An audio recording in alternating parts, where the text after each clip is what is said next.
All right, what's going on, everyone? I want to thank you guys for tuning into the Refs Call show, a show that we talk about the Chicago Bulls and everything surrounding the Chicago Bulls. I went live about, I want to say it was about maybe 10 minutes ago, but I was having technical difficulties. My computer decided to all of a sudden just update out of nowhere. And with that update came random restarts. My mic was not connecting.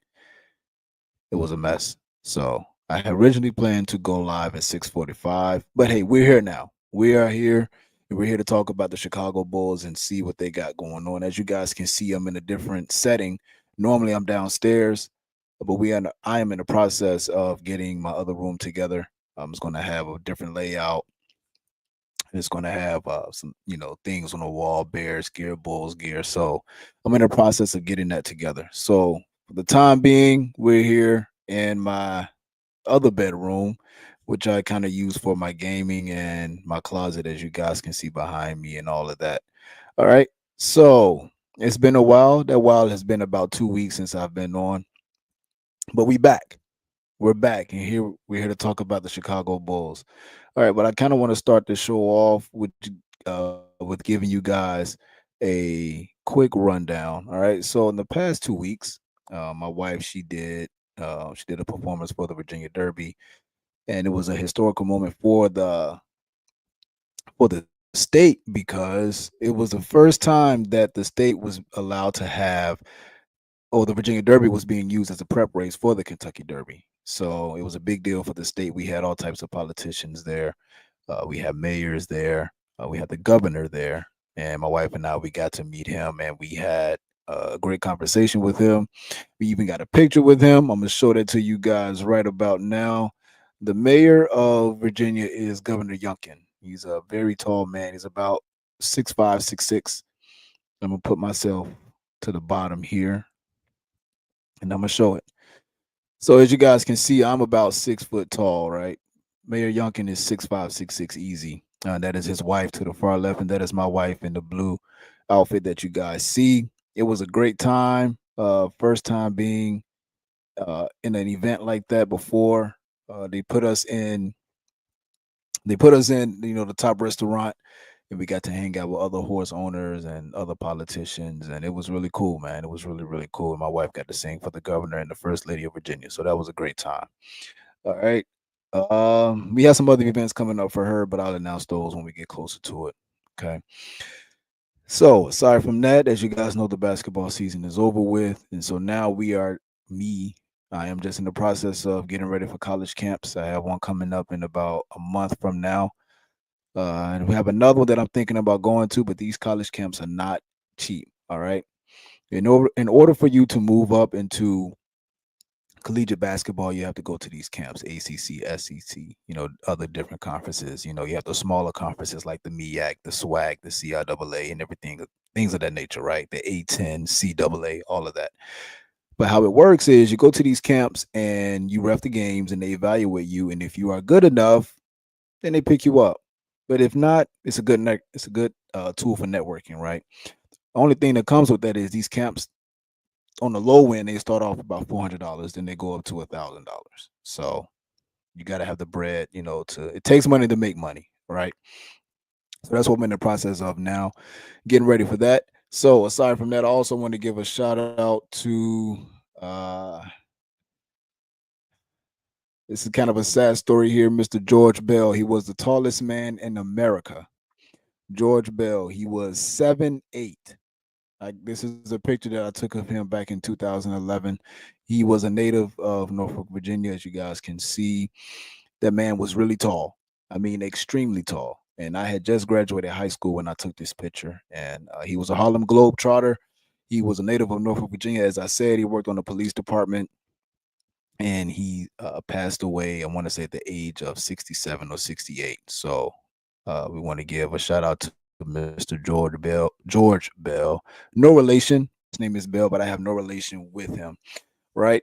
And I want to give another shout out to one of the OGs that seen me grow up from the time when I was a young boy to the man that I am now. he had a hand in, just giving me some good knowledge on life and everything. And I want to shout out Mr. or Elder Fillmore Clemens. I'm going to show this picture. The reason why I'm showing you guys this picture, right? That pea coat that I'm wearing, he gave me that coat. All right. And he passed away, I want to say either this week or last week. And I went to go pay my respects to him today. But that pea coat will stay with me forever. It is 100% wool. Every time I wear it, people they ask me where I got it from. I don't even know where Elder Clemens got it from, but I just know it's the real deal. It's one of those coats that you just never get rid of. And I just wanted to shout out Fillmore Clemens. He was a good man. Had a huge part in me being the man that I am today. Right. So with that said, we are here to talk about the Chicago Bulls. Right. The title of this show is Fork in the Road. All right, because the Bulls they're in limbo. Right. We don't know what the Bulls, which direction they're going to go. I mean, it's one of those things that we've been in this situation for the past few seasons, man. Ever since those injuries happened, it just been more of the same, right? And a lot of us Bulls fans, we want to just move on from the current regime, that being the GM, that being the head coach and Billy Donovan. Me personally, I want to keep the GM that we have because he literally just got the job about 3-4 years ago. Coach Billy, I'm good on. We can move on past him because the signs are showing that it's time. Right? It's We're not going anywhere. We are literally in a place where we might as well rebuild, and it's looking like that's going to happen. And it's unfortunate because the Bulls were in a great spot literally 3 seasons ago when everything came to when the vision was showing. But I mean, honestly, right now we are ninth in the East. We are ninth in the East, so we will be playing. If the playoffs were to start right now, we will be playing 2 games. The first game will be for the eighth seed, if I'm not mistaken, because the seventh and the eighth they play for the seventh spot, and then the eighth and the ninth they will play for the eighth spot. So we will have to play 2 games. And I mean, the you got the top 3 teams in the East. They are Cleveland, Boston, and New York. We're not beating any of those teams. It's just not happening. We will be wasting everybody's time. But I get it. You want to be competitive and you get into the playoffs, you have a chance, right? You just have a chance regardless. But the Bulls, they aren't winning anything. We play as a college team, though. I will say that I've been saying that for most of the season. We play as that college team that you don't want to see in a tournament. Shout out to McNeese State. They just destroyed everybody's brackets, but we'll get to that. All right, we'll get to that because I'm a little salty that my bracket is busted already. All right, I'm a little hurt. I'm a little hurt because right now I'm sixth in my pool. A couple of guys that I know from the barbershop, we all did a pool, and it's $50 buy in, and whoever wins, they get $650. I want that $650. Okay, but it is what it is. Upsets are going to happen, right? So we'll see how the tournament goes with that. But going back to the Bulls, we have good talent. I like I like Matas. I like Kobe White. I mean, who doesn't like Kobe White? He's a leader of this team, in my opinion. We have good young talent, but we have no direction, and that is the part that irks me the most. And I'm going to play some clips that I want you guys to listen with me because I'm going to share my opinion on them, and it's regarding which direction the Bulls should go.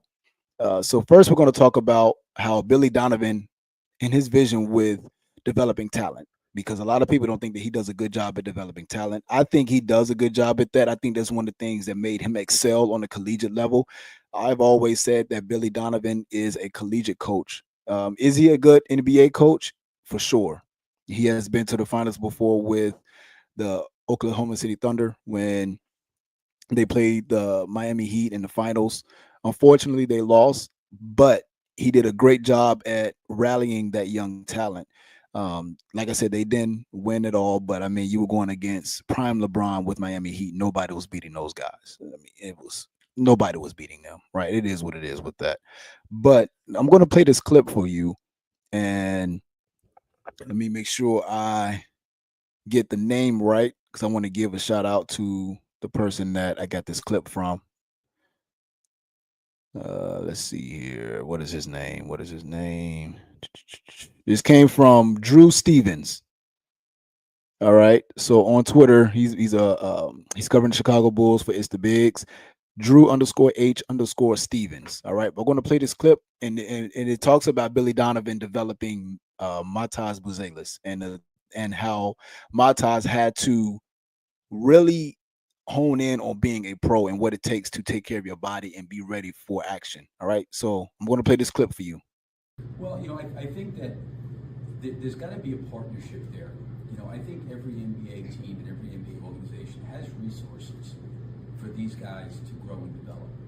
But like one of the biggest things he's going through right now is, and I think some of it's been because his minutes have increased. And part of the reason why his minutes have increased, he's earned it. But there's a whole different set of circumstances that come with that as it relates to recovery. And I think last game he played really, really tired.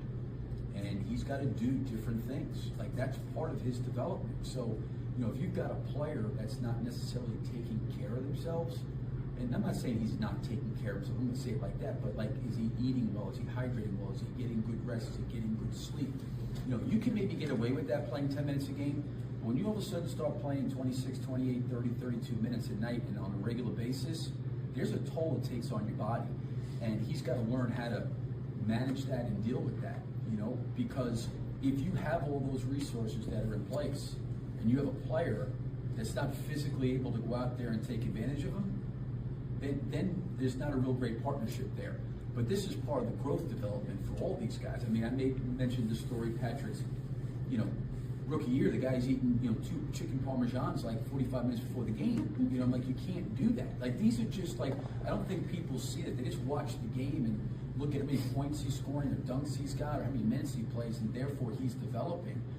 To me, the development part is, can he be a consistent performer and not play in such a wide box where you don't know what you're getting from night to night? And to his credit, Modest has been pretty consistent, and I give him a lot of credit as a young player. He's handled it well and he's responded well to coaching. But to your point, I do think we, as a staff and as an organization, as coaches, play a major role in that, just as they do. There's a partnership in all of that. And it's just like you have to have someone on the medical side that's got to educate him, on, okay, you just played a back-to-back. You played 30 minutes. We're going to play again tomorrow night. Like, what does he do? He's never had to do that before. I know when talking to Kobe and even Patrick early in their careers, that was really hard for them to, how do I get myself recovered? What do I do to get myself? And they've had to go through different iterations of figuring out what works for them. And I think when you look at really, really great players in this league, they've been able to figure out a routine, whether it's back-to-backs, whether it's, a bunch of games in a short period of time. They know how to get themselves mentally, emotionally, and physically ready to play. That's a huge piece of development, in my opinion, for all these guys. And it's something that I don't think these young players come into the league and just know. I think there's some learning curve and some experiences they go through that helps them learn. Has Modest asked those questions? Ask what questions? Like specifically, if we got a back-to-back coming on, my minutes are ramping up. Hey, what do I need to do? We had a conversation yesterday about it, because I just quite honestly, in the game against Indiana, I made this comment. He's got to be better. He's got to be better. And I'm not talking about scoring. I'm just talking about motor and energy-wise. And he acknowledged that this has been, something for him where he's got to figure out his rest and recovery a lot better. Like we talked a lot about that, And then what I try to do is point him in direction. Talk to Kobe. Go talk to Vooch. Like invest, find out what they're doing. Go talk to the medical guys. Go talk to the nutritionist about what you're eating. Go through your whole entire day. I'm not a doctor on some of that stuff, but I know that the really, really good players, like I would say the guy that was totally on the extreme of that was Chris Paul. I mean, he was into every second and minute of every single day of what he was doing to take care of his body. I think Chris knew, I'm 34 years old. I'm probably not going to improve that much shooting. I'm not going to improve that much athletically, but I got to gain advantages on the margins. And for young players that have relied on talent all the time and that talent gap evens out, they have to find ways to win the margins. And I don't know if they've ever thought like that before, but there's enough resources around. So I do think, to his credit, he is asking those questions, And now it's got to be up to him to implement those things and figure out, what's going to work for him as a player. All right. So you guys heard Billy Donovan and how he was coaching up Matas on how to take care of his body and be that pro that we all know that he can be. And he mentioned Chris Paul and how he observed how Chris Paul took care of his body. And I don't know if you guys remember, but when Coach Billy was coaching at Oklahoma City Thunder, he coached Chris Paul. So he has seen Hall of Famers be Hall of Famers. And so this is where I think Coach Billy excels in that he knows how to steer those young guys in the right direction to get them ready for their careers. And he talked about that in his clip. And I just want to I'm gonna put Drew's Twitter handle. This is Drew's Twitter handle. He is the guy, Drew. That is his Twitter handle. He's the guy that was responsible for the clip that you guys just heard about Coach Billy. So give him a follow. He's a reporter for the Chicago Bulls. I think he's a beat writer. Don't quote me on that. And Drew, I apologize if I got that wrong, but much respect to you for asking Coach Billy that question. Right. But I saw it with Matas. You saw the talent there, but I knew watching him from the summer league and then watching him from some of the games that he was playing early in the season, you can see that he's raw. The talent is there, but he's raw. He needs guidance. He has to get thicker in certain areas. He has to get quicker. And the more games that he played, you saw him become who he is now, which is that rookie that has huge upside, right? But it's the little things that he has to hone in on to become that all pro that we think that he can be. And Coach Billy, he excels at that, so that's why I've always said that I really believe personally that Coach Billy is a great coach for college because he knows what it takes, and he's won on the collegiate level. He led Joakim Noah and Al Horford, and I can't think of the other guy's name, but a slew of NBA players to two titles at the University of Florida. And shout out to University of Florida because they are favored to win it all this year amongst Duke, amongst Auburn, amongst St. John's. So, like I said, we'll get to the NCAA tournament because I'm still hurt. I'm still hurt by McNeese State. All right, but going back to Coach Billy, man, do I want to see the Bulls keep him? I wouldn't. It's tough. It's tough because who else is out there that we can bring in to take over and be the coach that can lead the Bulls to the promised land? And that is why I hate where the Bulls are at right now because we have so many open-ended questions. And another one of those questions is Josh Giddey. Do we bring him on? Do we sign him to another deal? How do you handle the situation surrounding him? Because he has been another bright spot for the Chicago Bulls this season when we've had not much to be proud of because we're stuck in no man's land. But I'm gonna play this another video. I'm gonna play this other video for you guys talking about Josh Giddey, and this comes from CHGO. And I just want you guys to listen, and I'm gonna share my opinion on this. You could sign him to a 1 year deal, let him play that out for the whole season, and then you can give him a multi-year deal for what you truly think he's worth after that. I think it's a smart way to do it. I don't think the Bulls are going to do it, but I think it's a smart way to do it, taken as the guy has done this in the second half of the regular season. He's done it with his first time with everything kind of on him, and he's looked well doing it. I want to see him do it for a full year with teams planning for him, with teams strategizing for him, showing me that you could be that guy. Let's see if you can actually go after an all-star appearance or something like that. I want to see that for a whole year. Also, I want to protect myself because the Bulls have been devastated by injuries at that point guard position. Mm-hmm. And locking in Lonzo Ball is the first thing that comes to mind when I think about this.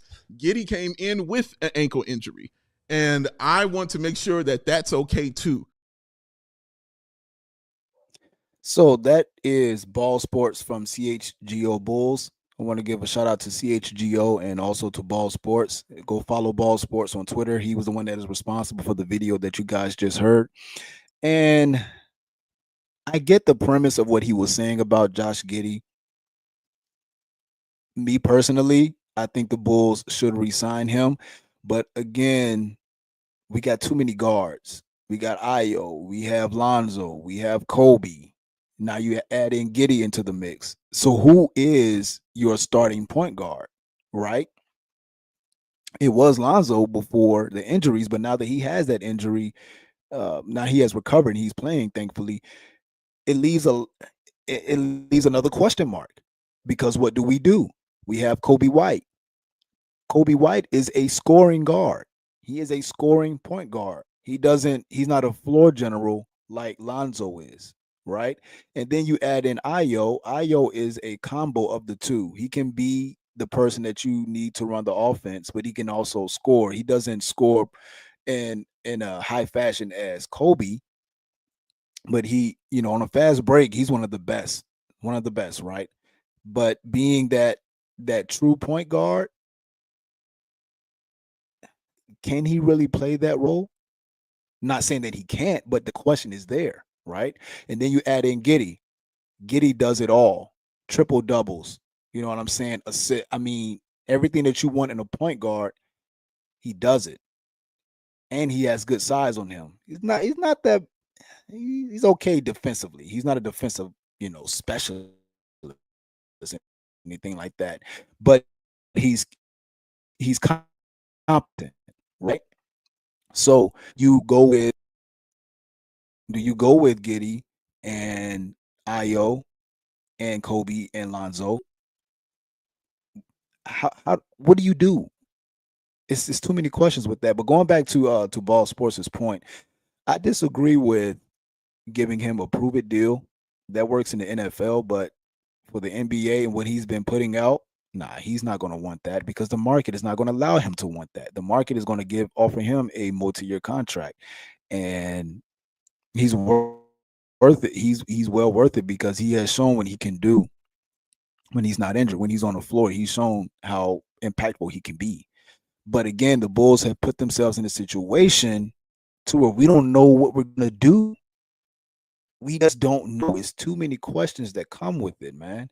And the Bulls have no one to blame but themselves. And this is why I would have loved for them to tear it all down, either the past offseason or last year, and refocus on what the vision is for the team. But they did not do that. And so here we are. We are ninth in the East. We're more than likely going to win those games to get the eighth spot in the East. And we're going to lose to Cleveland or Boston. And then we're going to go into the offseason with all of these open ended questions, right? And the fan base is going to be upset because we all know we shouldn't have even been there. Why do we keep winning when it serves the team no purpose? But I get why AK said what he said. He wants to establish a winning culture. What GM doesn't? Because the more I win, the more I show that I'm competitive to the owner, then I get to keep my job. Same thing with the head coach. Because I think a lot of fans seem to forget these are men and women whose livelihoods are at stake. And it's also pride. I'm the GM of the Chicago Bulls, the third largest market in the country. I don't want to give this gig up. I don't want to lose my job. I get to put a team together to compete in the house that Jordan built. Why would I want to give that up? I'm the head coach of the Chicago Bulls. Outside of the Lakers, outside of the Celtics, and outside of the New York Knicks, the next team that everybody remembers is the Chicago Bulls.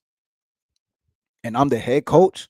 Man, I don't want to give that up. So you have to think about that. These men have pride, and rightfully so, and they don't want to give that up. I wouldn't want to give it up either. But the problem is, in my opinion, they waited too late.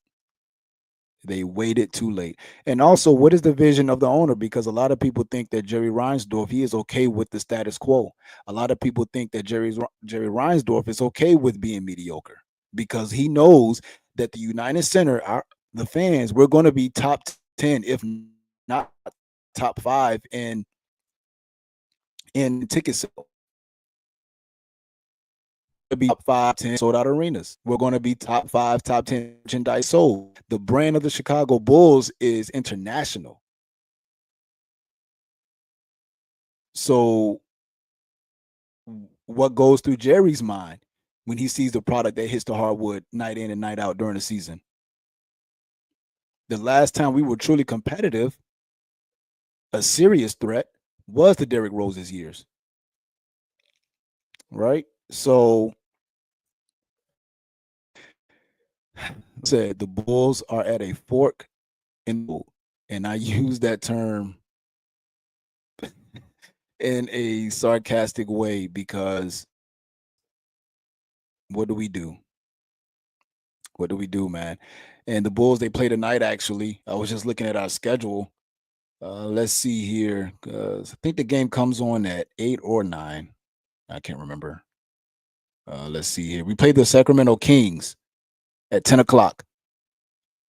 That should be interesting. The Kings are another team that I was high on in the season before the season began, but I don't know what happened with that team. It just went down. It went down the drain fast to the point where the head coach got fired, and they made an in-season trade. They got rid of De'Aaron Fox. He's now in San Antonio.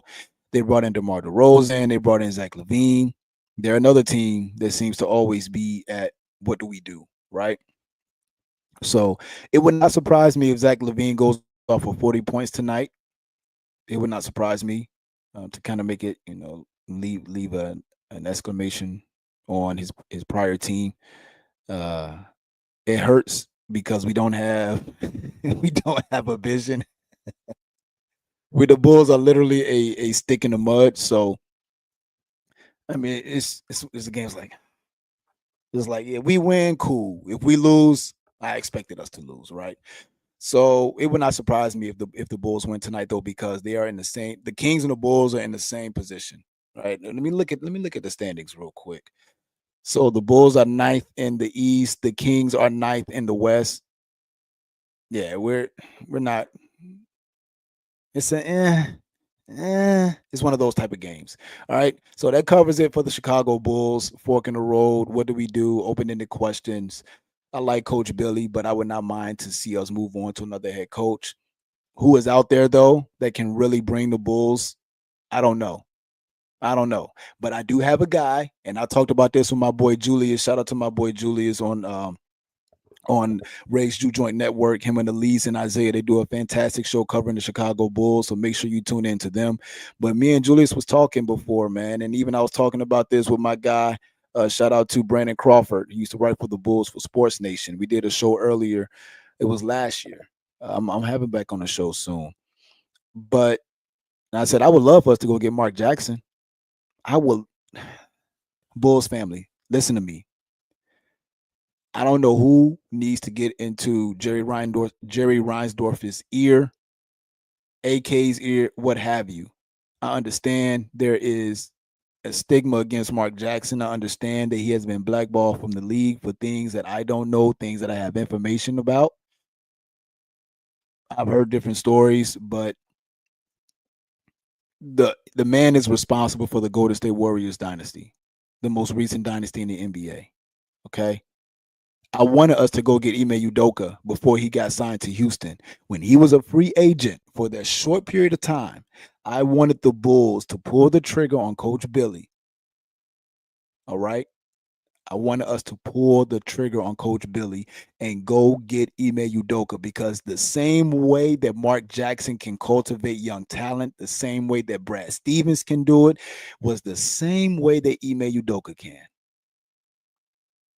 And I wanted the Bulls to go grab him so bad. And now you see where Houston is sitting at. You need me to remind you? Let's see. Houston is number 2 in the East. I'm sorry, number 2 in the West. Houston is number 2 in the West behind the Oklahoma City Thunder. The Houston Rockets are legitimately a title contender. He came in, they brought in different pieces, and now he got the Rockets balling. They're going to face right now the way things go. They're either going to face someone between the Clippers, the Timberwolves, the Kings, and the Suns. They'll beat all of them, and they'll go into the next round. Then that's when things will really get real for them. but they're a young team, so you know how young teams get when it comes to the playoffs. They don't have much experience. But I wanted the Bulls to grab Ime Udoka so bad, man. So bad. Now, he's off the market. He's gone. Houston ain't letting him go no time soon. I don't know what other coaches out there that can really cultivate young talent like him, aside from Mark Jackson. But he is blackballed from the NBA. I don't know what needs to get done. I don't know who needs to get talked to. I don't know what apologies need to be given. But Jerry Reinsdorf, listen to me. If you want to turn the Chicago Bulls around, you need to bring in Mark Jackson. He will give a vision for the franchise and he will tell you the pieces that are needed to achieve that vision. Because we had the vision with AK and Billy before the injuries. The vision was there, clear cut. But injuries killed it, derailed it. Now that vision is dead and gone. It's time to recalibrate. It's time to get back to the writer's table and figure out what needs to be done. And I'm telling you right now, he's the best option out there, in my opinion. Or you got Sam Cassell. Bring in Sam Cassell. If I'm not mistaken, Sam Cassell is at with the Celtics. Let me look this up just to make sure. Sam Cassell. Yeah, Sam Cassell is with the Boston Celtics right now. He is the assistant coach. He was with the Philadelphia 76ers last year. He is now with the Celtics. And they won a championship last year. So if you don't want to speak with your fellow owners, Jerry, to find out what needs to be done to get Mark Jackson back into the coaching ranks, you need to be at Boston's doorstep as soon as the season ends. Because if they win another championship, you best believe Sam Cassell may get a head coaching job somewhere. You best believe because a lot of players have talked about how he is a fantastic coach. Go get him. Go get him, man. He's ready. Those are my two options. Those are my two. So, Chicago Bulls aside, I wanna make a segue to to the WNBA, right? Because it seems as if they are now about to go all in on their golden goose, which they should have been doing. You know, sometimes lessons are learned the hard way, all right? It's okay. It happens. Life goes that way. But I want to talk about this young lady right here, and I'm gonna make myself small. I want to talk about this lady right here, this young lady, Caitlin Clark. You guys look at that headline and you tell me what you see. I'm gonna read it to you. All right. Let me make it bigger on my phone. It says that the WNBA has announced its national broadcast schedule for the 2025 season. Caitlin Clark and the Indiana Fever will have 41 of 44 games on national TV or streaming. Let me read that again. Caitlin Clark and the Indiana Fever will have 41 of 44 games on national television or streaming. Do you not understand how big that is? I just want to give if I had a podcasting panel, I would sound the applause button. I want to give an applause to the WNBA because you are now buying in. It should have been done last year. A lot of the veteran players they had problems with how Caitlin Clark was being accepted and all of that. I get it. You know, new things change. It can be rough for some, right? But you have the opportunity to really make an impact for your sport through this young woman, right? You got two young women already. You have her and Angel Reese, but we know that the following for Caitlin Clark is different. And this is no slight to Angel Reese at all. We'll get to Angel Reese in a second because I want to bring up what she talked about. All right.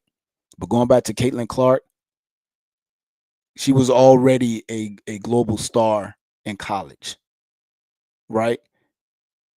You're talking about going along, the path that the Cheryl Swoopses, the Dawn Staleys, the Deanna Taurasi's, the Sue Birds, the Lisa Leslies, the Maya Moores, the Candace Parker. They made the game was already exciting to basketball purists, right? But let me tell you something.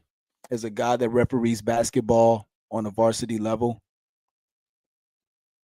and I've heard my wife say this and other women have said this as well, women's basketball can be a hard watch sometimes. And that's on a pro level. I've refereed basketball on a middle school, junior varsity, and varsity level. Let me tell you something.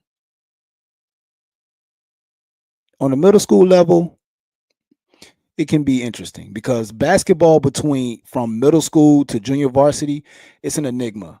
I don't know what it is, but refereeing middle school games compared to those junior varsity games, the middle school games are way better. Those middle school games, they can actually be just as good as the varsity games. Quiet as kept. If you live in an area like I do in Virginia or Chicago or any other area, and they got those, they may not call them middle school, they may call them intermediate.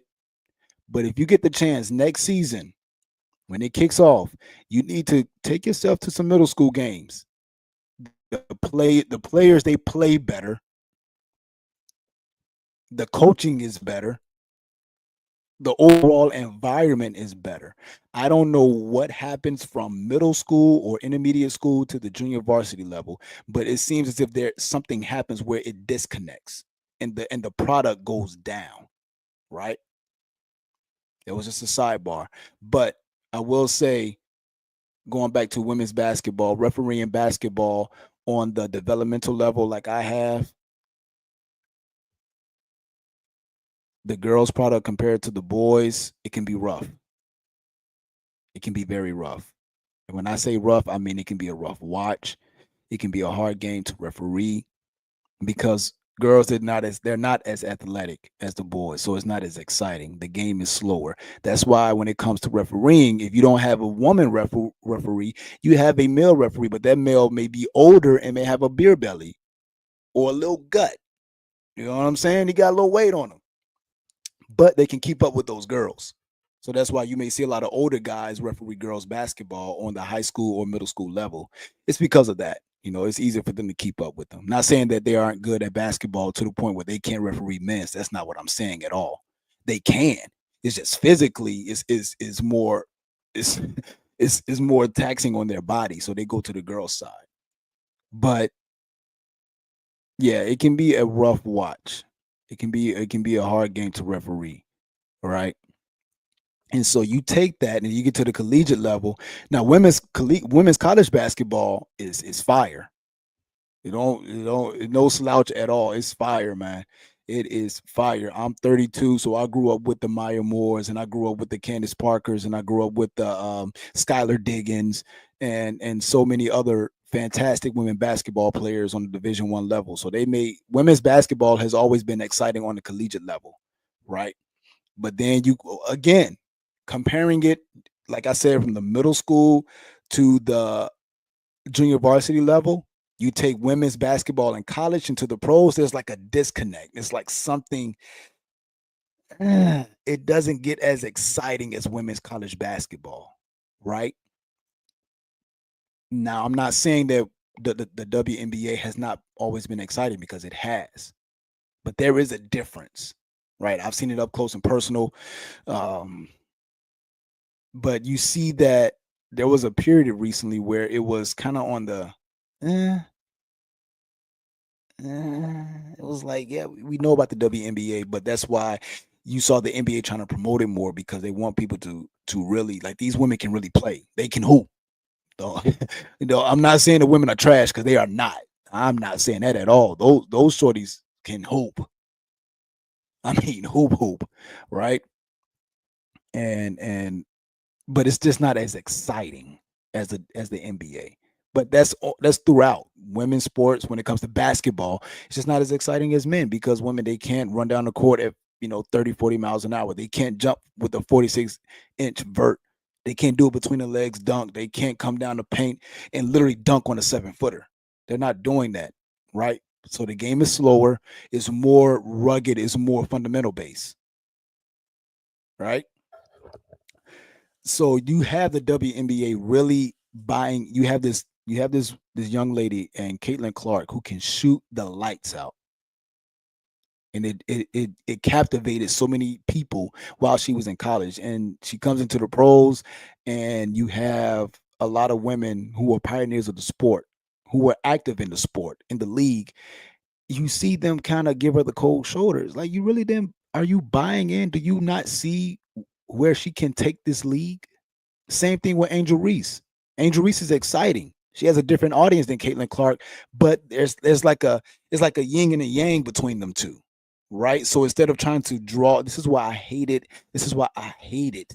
I hated what they were doing last year with the WNBA and trying to draw up this racial narrative between Angel Reese and Caitlin Clark, because the league will not be able. The league needs them both.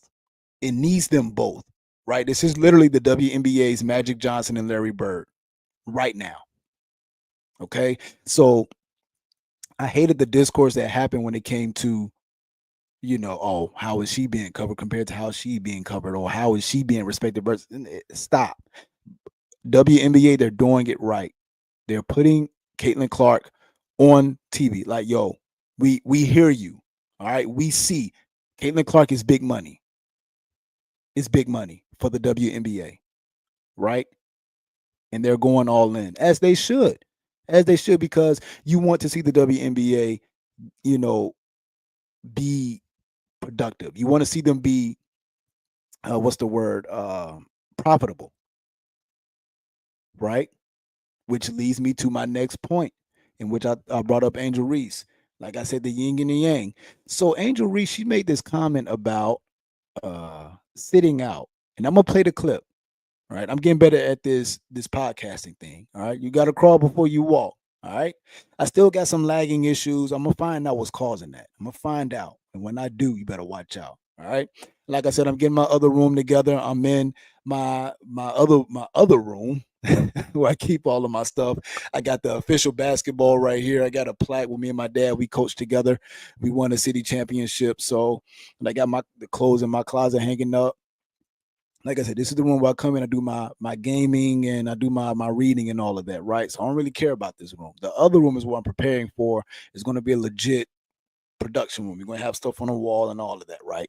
So, but we're going to talk about Angel Reese in a comment that she made about the WNBA. And I want you guys to pay attention, and we're going to talk about it. All right, here we go. We all did it. Yeah, the CBA is coming up. I can't wait. Girl, y'all benefited from everything. Y'all youngins benefited from NIL. What does that mean? We deserve more. Of course, Everybody. I agree. Everybody. I agree with that. But we got to get faced the consequences. What? Damn, we got to get it out the Y'all mud gotta like deal with y'all. something. Y'all gotta do something. But the women coming in, not this year, but next year, or Yeah. because the ones coming in this year will still be on the rookie contract again. The ones that the year after, they gonna get more. They probably gonna be making more than us. No, they are. I'm They hurt. are. Like, yeah. I've been in the meetings. They are. I need to get in the. I need to get in the field. You need to come to the I meeting. gotta get in the meetings because I'm hearing like, yeah, they don't give us. If y'all don't give us what we want, like, we sitting Yeah, out. that's a possibility for real. Yeah.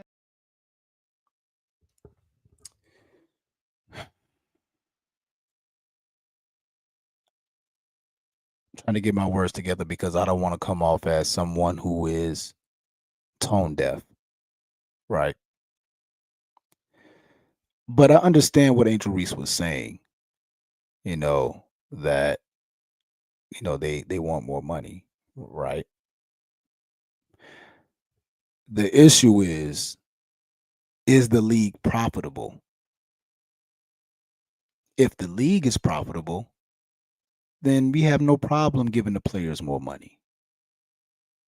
I would love to see those women get paid. I would love it. They're out there, they're sacrificing their body. They're entertaining us on the court.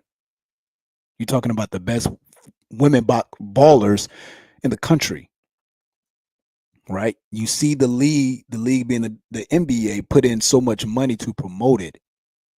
because they want to showcase the talents of these fantastic women. However, my question is, and like I said, I'm not trying to come off, I will not come off as someone who is tone deaf, but just got to ask a question. Will you even be able to afford to hold out? Because when you look at the numbers of where the WNBA is at, and I'm gonna bring it up, I just Google why does the WNBA lose so much money? And I knew this already, but I just wanted to give my notes for you guys to talk about in the podcast. So the WNBA, when it comes to that organization, the NBA is its parent organization, and they take a significant portion of the league's revenue, leaving the WNBA with a smaller share to cover expenses and players' salary. All right. So let's break it down. The NBA receives about 40% of WNBA revenue, and outside investors get roughly 20%, leaving the WNBA teams and players with about 40% of its own revenue. So, what does that mean? You have the WNBA is basically a subsidiary of the NBA, right? So, they are fronting the money. So, let's say you have $100, right? You have $100. Out of that 100, you take away 40 because of the NBA, they gave you that $100. So the NBA is going to take 40 back off rip. So now you're left with 60, right? Now you have outside investors, those who are partners with the NBA and the WNBA. They say, you know what, we'll put a little money in there. I want to help showcase these women, right? But we need our kickback, right? So now you take away 20%. 20% goes to those investors. So out of that $100, 40 of that went to the NBA. You got 60 now. 20 of that 60 goes to whoever else put in on that $100. So now you're left with 40. Out of that $40, you do the rest. Now I think there are 12 teams. Let's see.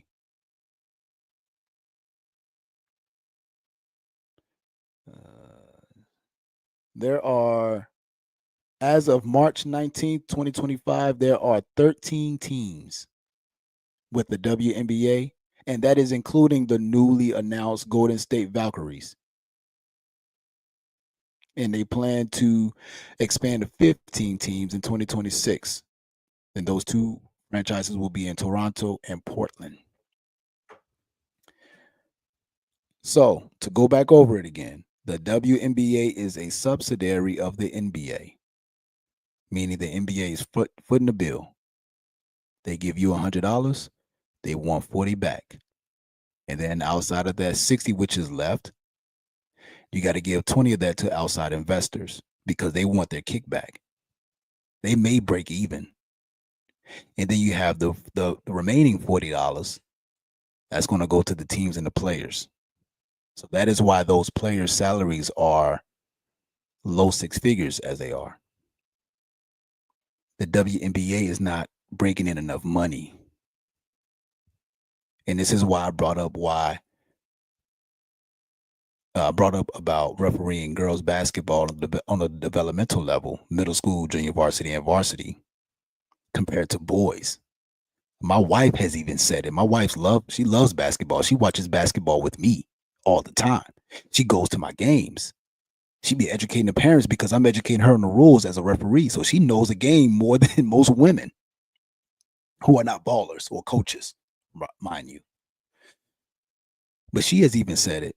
When I tell her, oh, I got a girls' varsity game tonight, she's like, who's playing? She's like, you go tonight. I'll stay home. She's just one of many. That's on the developmental level. Now you compare that same mentality to the pro level. So this is why I said I will not sound tone deaf because I hear you, Angel. I want to see y'all get paid because you women are highly talented. You're the best in the country. You're the Professional Basketball League of the United States of America. I've been to what is it? I've been to 3 professional WNBA games. My wife has performed at all 3. I saw them up close and personal. Saw them when they came out before anyone was in the arena. Saw them warm up. I seen you play last year, Miss Angel. My wife, she opened up for you guys when you guys played. It was the New York Liberty at the Wintrust Arena. My wife, she opened up. She sung the national anthem for you. I saw you when you was working out. I saw Camila Cardoza. I'm standing right here. You got Camila Cardoza right there, literally 6, 7 feet away from me. I see the work that you guys have put in. You know what I'm saying? I know the dedication that you guys have to the game. So it ain't even about that. It's just the reality of, man, is the league profitable? What can we do to make it profitable? We can, the networks, they can push it on as many TV screens as possible. But if the people don't tune in, then what can you do? Because the only way for you guys to get more money is that the NBA will have to cut how much it gets back. It will have to cut what those investors get back. And are those investors willing to do that? Is the NBA, which is the parent company, willing to do that? If I'm already footing the bill, right, and I have other people with me who are helping me foot the bill, and we take back a percentage and we give y'all a kickback of the profits, and now here you come asking, I want more money, but you're not bringing in more money. We're not even breaking even. The WNBA saw a loss of $50 million last year. 50 million. Now that's a drop in the bucket for the NBA because the NBA is worth billions. But when you think about those who have invested, those who have footed the bill, they don't want to see loss.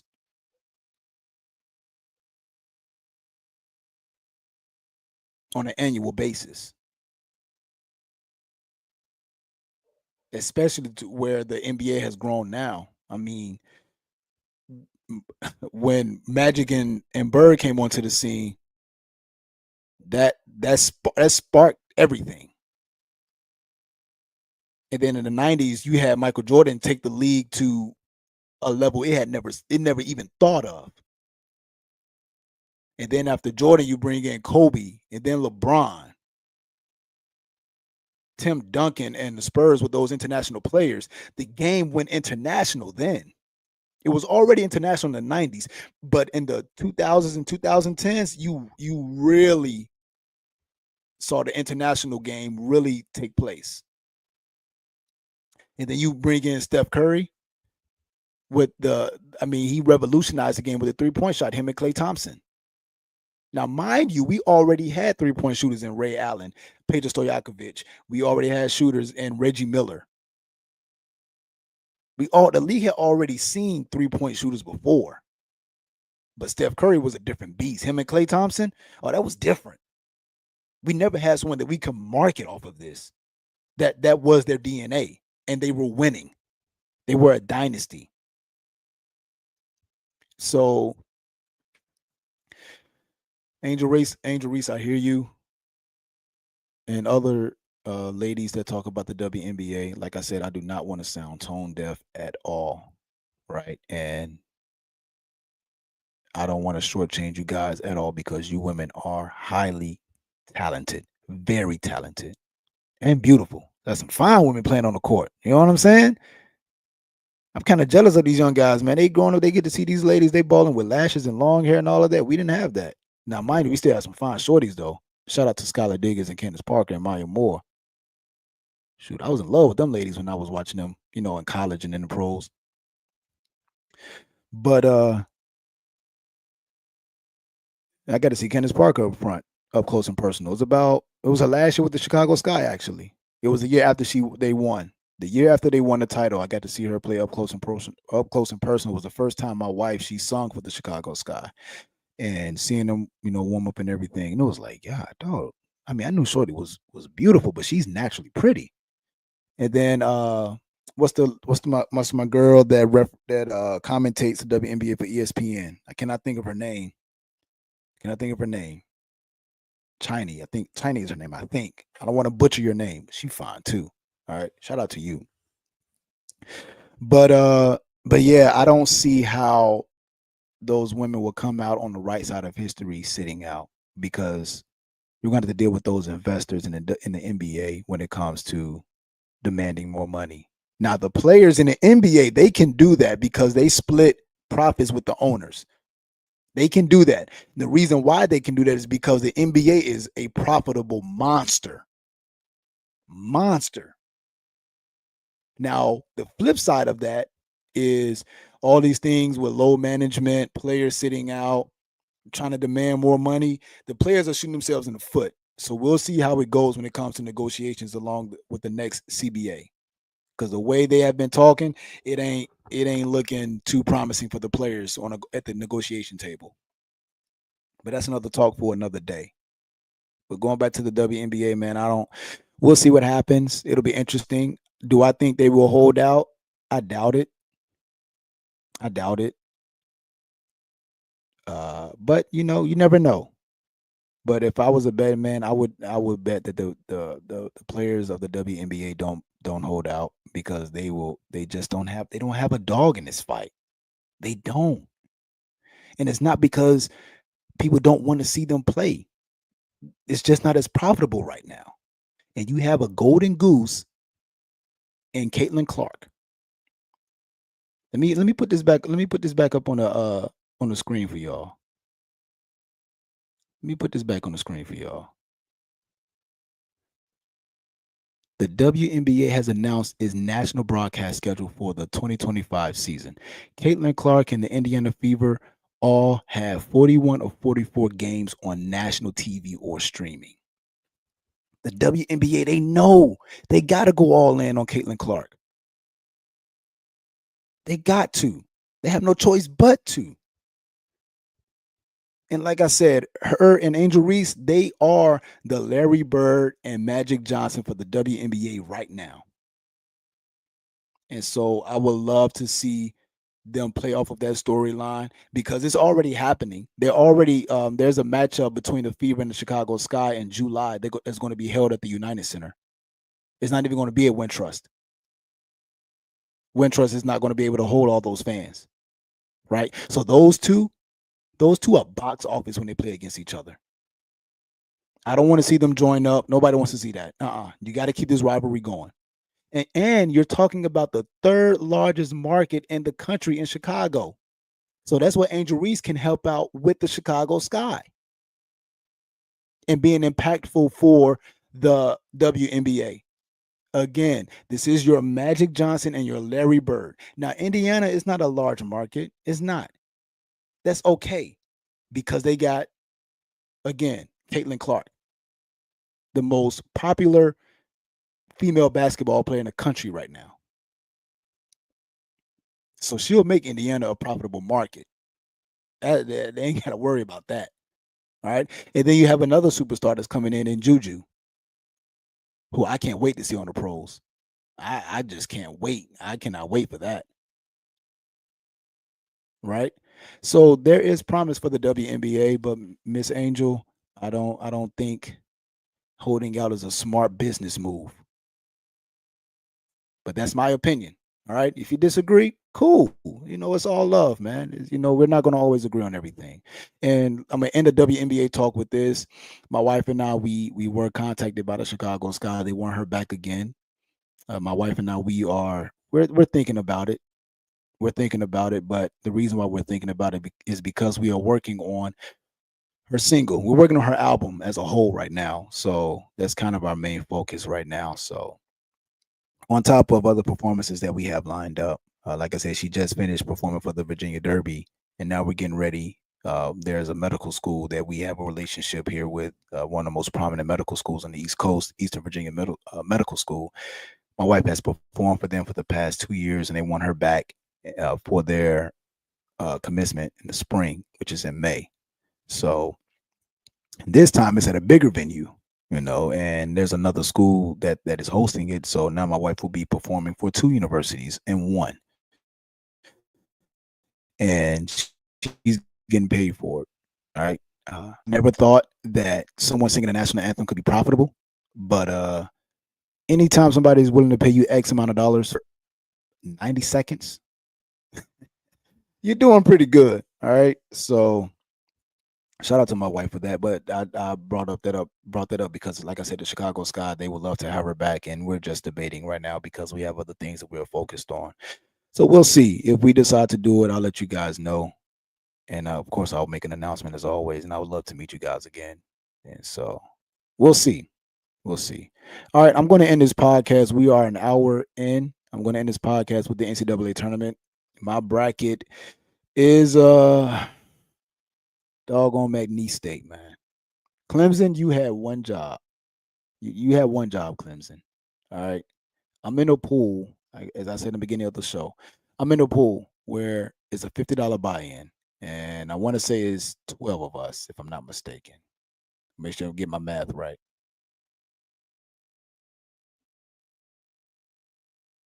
13 of us. All right. Each person they pay $50. Whoever wins the pool, you get 650. All right. I am currently, I was in the top five. I was in the top five, but now with that loss from Clemson and others, let's see. I am now sixth place. All right. So I still got life to win the pool. My bracket is shot. My bracket is no longer perfect. All right. I got Duke winning it all. Let's see here. Which upset did I picked Creighton. Creighton, they beat Louisville. Who else did I pick? Let's see. Uh, Missouri and Drake, they're battling it out right now. I got Missouri beating Drake, but I knew that was going to be a tough one. Let's see here.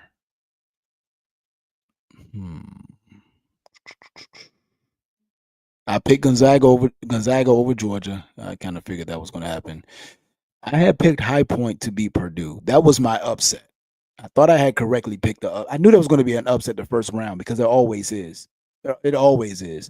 And I felt more confident in High Point beating Purdue more so than Clemson losing to McNeese State because Clemson had one of the best defenses in the country, and I just did not see that coming. And they tried to fight back, but it was too late in the end. So we'll see. Hopefully, I beat the other guys in the pool that I'm in, and I went out. But we'll see. All right. So this has been the Refs Call Show. We are at an hour. I want to thank you guys for tuning in. We talked about quite a bit of stuff. We talked about the Chicago Bulls and the direction that they are going to go in, and we share some clips. Make sure you follow those guys, Drew_H_Stevens and Brawl Sports from CHGO Bulls. Shout out to those guys, and I use your content. I will let you know that I've used it, and I want to give you guys a shout out because you guys do a great job of covering the Chicago Bulls.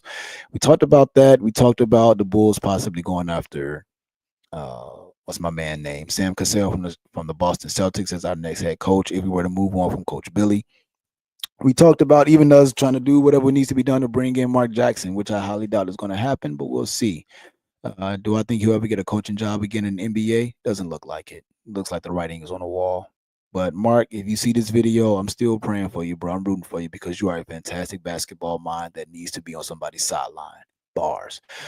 What else? And after that, we talked about the WNBA and where I see it going.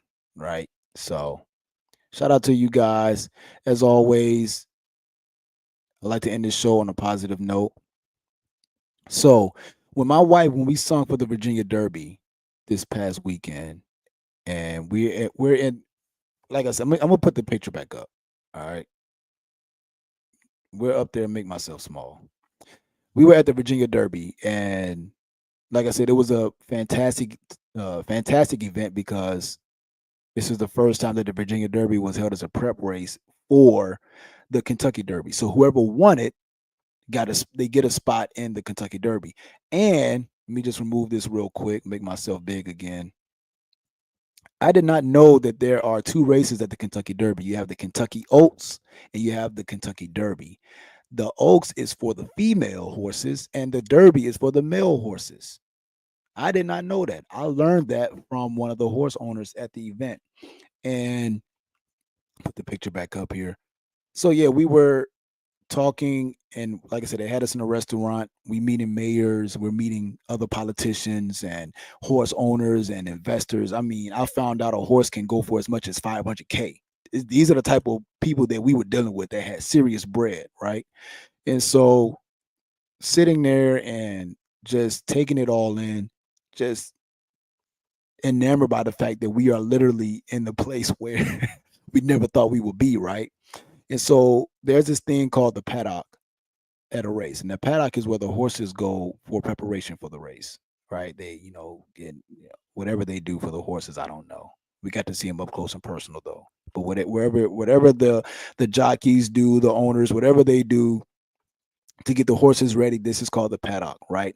So you go over there. You cannot go over there without badge access. And so one of the ladies that was with the owners of the horse, she came to me. She said, "Hey, you guys want to go see the horses?" We were like, "Yeah, sure, we'll go see it." She gave us 2 badges. We walk outside. We walk over to the paddock. I did not know that jockeys were little. Jockeys are literally about barely 5 feet, right? But she told us that when you walk out here, walk confident. All right. Let me remove this real quick. You guys know I like to end my show with a positive note. And she, like I said, she gave us those badges. She said, when you walk out here, be confident. All right. Because they like to see a person walk with confidence.